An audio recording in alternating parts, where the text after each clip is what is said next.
Inilah 8 tipe manusia yang akan masuk neraka.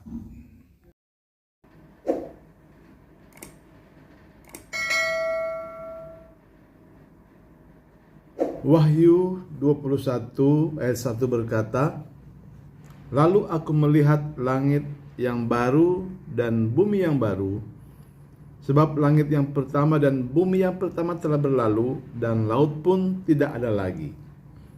Ayat 2, "Dan aku melihat kota yang kudus, Yerusalem yang baru, turun dari sorga, dari Allah, yang berhias bagaikan pengantin perempuan yang berdandan untuk suaminya."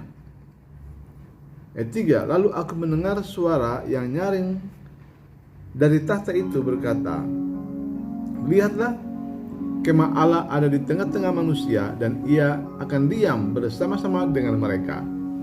Mereka akan menjadi umatnya, dan ia akan menjadi Allah mereka." Ayat 4, "Dan ia akan menghapus segala air mata dari mata mereka, dan maut tidak akan ada lagi. Tidak akan ada lagi perkabungan atau ratap tangis atau duka cita, sebab segala sesuatu yang lama itu telah berlalu." Ia yang duduk di atas tahta itu berkata, "Lihatlah, aku menjadikan segala sesuatu baru." Dan firman-Nya, "Tuliskanlah, karena segala perkataan ini adalah tepat dan benar."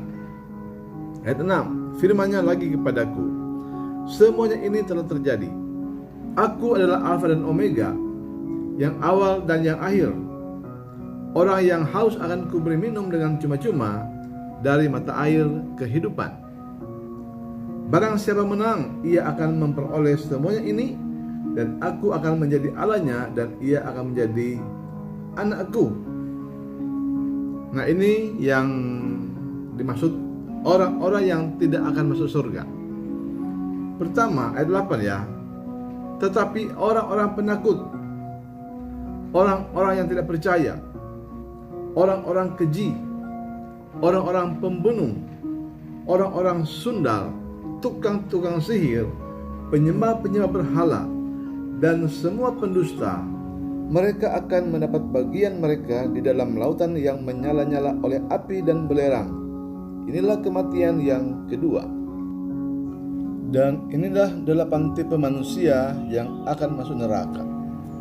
Pertama, orang-orang penakut. Ini bukan penakut karena fobia ya. Kalau fobia adalah rasa takut berlebihan terhadap sesuatu yang biasanya tidak membahayakan. Tapi penakut di sini lebih menunjuk kepada rasa takut karena dosanya atau kejahatannya akan ketahuan. Misalnya ada orang melakukan korupsi, penipuan, atau pembunuhan secara diam-diam, maka itu akan menimbulkan rasa takut dalam hatinya kalau kejahatannya akan ketahuan. Dia takut membayangkan penjara dan dikucilkan masyarakat. Takut di sini seperti rasa takut Adam dan Hawa yang diusir dari Taman Eden karena Tuhan mendapati mereka makan buah yang dilarang oleh Tuhan. Dalam kitab Kejadian pasal 3 ayat 9 sampai 10 berkata, "Tetapi Tuhan Allah memanggil manusia itu dan berfirman kepadanya, Di manakah engkau? Lalu ia menjawab, Ketika aku mendengar bahwa engkau ada dalam taman ini, aku menjadi takut, karena aku telanjang, sebab itu aku bersembunyi." Ya, jadi inilah ketakutan yang akan terjadi kepada orang-orang berdosa. Orang tidak akan pernah takut kalau dia tidak bersalah. Ketakutan hanya terjadi kepada orang-orang yang berbuat salah. Di dunia ini mungkin kita dapat saja berkelit dan terhindar dari hukuman penjara. Ada korupsi, pembunuh, penipu, tapi mereka bebas dari hukuman penjara. Bisa juga mereka tidak tersentuh hukum. Tapi Anda tidak akan luput di dunia akhirat karena Anda akan berjumpa dengan pengadilan Kristus. Dalam 2 Timotius 4 ayat 1 dikatakan, Yesus akan menghakimi orang yang hidup dan yang mati. Anda bebas hukuman ketika hidup, tapi tidak ketika mati, karena Anda akan berhadapan dengan Yesus. Kedua, orang yang akan masuk neraka adalah orang yang tidak percaya. Yohanes 3 ayat 16 berkata, "Karena begitu besar kasih Allah akan dunia ini, sehingga ia telah mengaruniakan anak yang tunggal, supaya setiap orang yang percaya kepadanya tidak binasa, melainkan oleh hidup yang kekal." Ayat 17, "Sebab Allah mengutus anaknya ke dalam dunia, bukan untuk menghakimi dunia, melainkan untuk menyelamatkannya oleh dia." Ayat 18, ini maksud saya. "Barang siapa percaya kepadanya," kepada Yesus, "ia tidak akan dihukum. Barang siapa tidak percaya, ia telah berada di bawah hukuman, sebab ia tidak percaya dalam nama Anak Tunggal Allah." Orang ketiga yang masuk neraka adalah orang-orang keji. Salomo mengatakan ada 6 bahkan 7 perkara yang dibenci Tuhan, dan bahkan menjadi kekejian bagi hati Tuhan. 6 perkara ini yang dibenci Tuhan, bahkan 7 perkara terdapat dalam Amsal 6 ayat 16-19. Pertama, mata sombong, itu kekejian bagi Tuhan. Lidah dusta, ini hal-hal yang keji. Suka berdusta, suka memfitnah, menggosip, itu tergolong kekejian bagi Tuhan.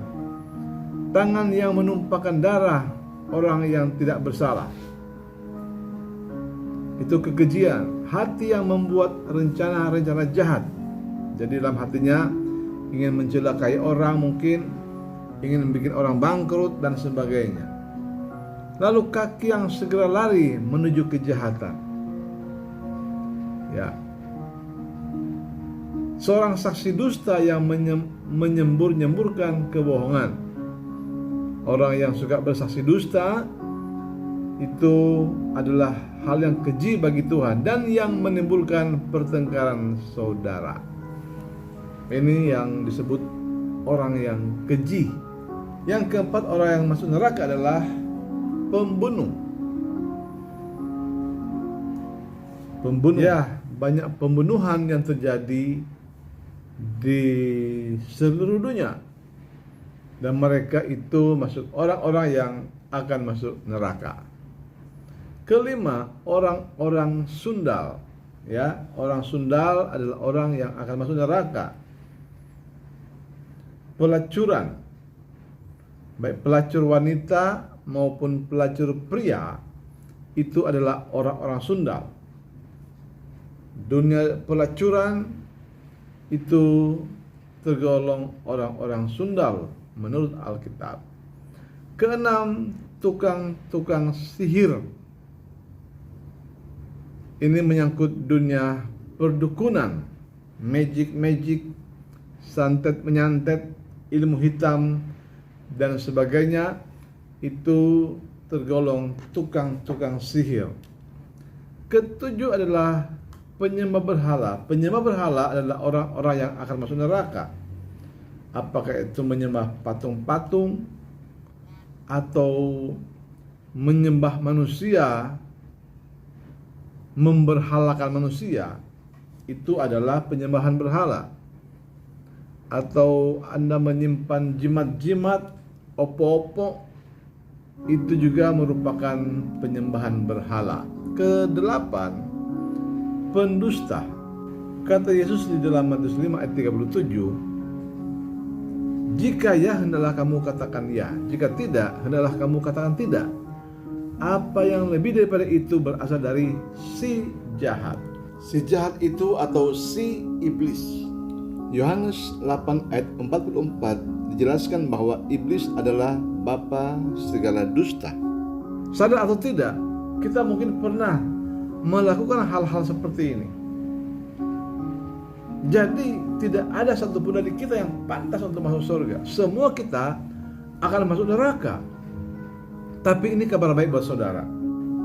Di dalam 1 Yohanes 2 ayat 1 dan 2 dikatakan, anak-anakku, hal-hal ini kutuliskan kepada kamu supaya kamu jangan berbuat dosa.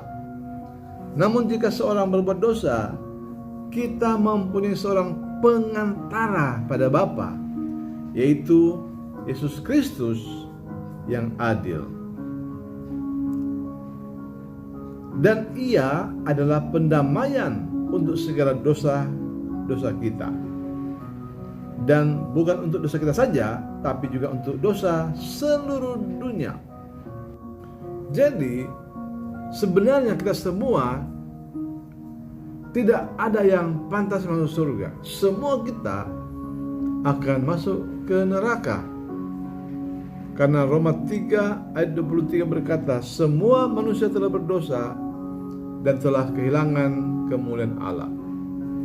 Tetapi oleh karena penebusan Yesus di kayu salib, oleh karena darah Yesus, kita dibebaskan dari hukuman dosa, dibebaskan dari api neraka. Yesaya pasal 1 ayat 18 berkata, marilah kita berperkara.